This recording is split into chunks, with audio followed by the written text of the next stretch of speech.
So Dan, congratulations on the new gig at Newsweek, and tell us about the beat and what you're covering and how it sort of works out, and what the plan is, or it's sort of work in progress. Or Yeah, I think it's work in progress, but it's essentially what Steven Levy was doing, covering technology. They don't have a big tech staff at the magazine, so it's a column every other week is basically the baseline stuff, and then a few big features a year.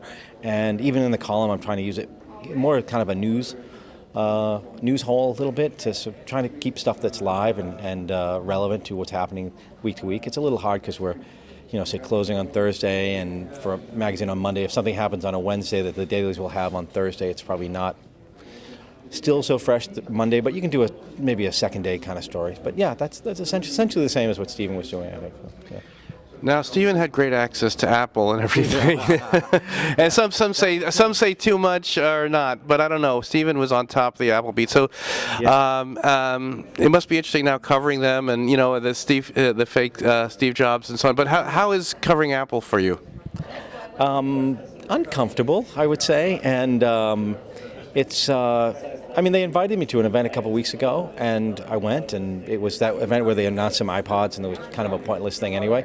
And I don't really cover Apple like a beat reporter anyway. I never did in the past, and I guess now I will have to write about them more because I'm writing more for a consumer audience and more for a mainstream publication than Forbes.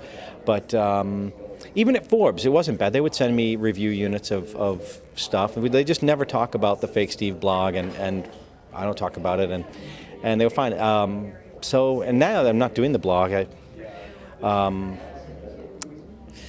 that probably doesn't buy me a pass from past sins, right? But yeah, I don't know. I clearly won't have the access that Steven had.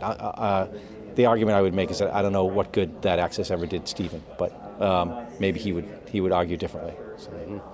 So tell us about what you think that's interesting in terms of personal computing or technology that you sort of see bubbling up. Oh, God, I don't know. I think there's so much stuff happening on the internet now. I'm really really obsessed with what's happening to the media business that we're in, right? And how the internet is changing all that. And I think a lot about it, I guess, because it's affecting me and potentially affecting my ability to put my kid through school. So, I think there's huge change coming there, and most of it good. There's obviously the bad stuff we already know, that's already out on the table, the destruction of the print industry and the newspapers. But I think we haven't begun to scratch what we're going to be doing in 10 years now. If you look at what we had in terms of social media and tools, just online publishing tools 10 years ago to now, it's phenomenal what we have now, and I think this is just baby steps to where we're going. So I'm really interested in that kind of stuff, of how new tools that allow people to do more and more of expressing themselves online, and make better use of the internet than what we've done so far. So that's...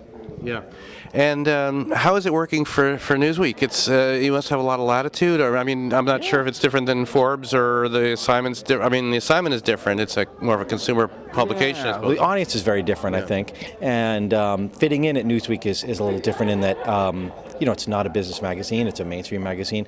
They're very concerned with politics right now, with the election, and as they should be, right? So tech is not maybe the front and center in their mind every week.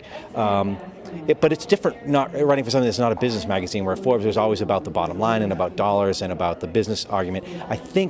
I'm not sure, but I'm thinking at Newsweek I'll be able to more write enthusiastically about things that I just find really interesting and really exciting. Whether or not they are making a lot of money might not be as important. But Forbes is a great place too. I was there for 10 years. I loved it, and they have really good friends there. But I think Newsweek will be good. Everybody I've met is really terrific, and they're sort of in this mode of trying to re-energize the magazine, and I think it's going to be good.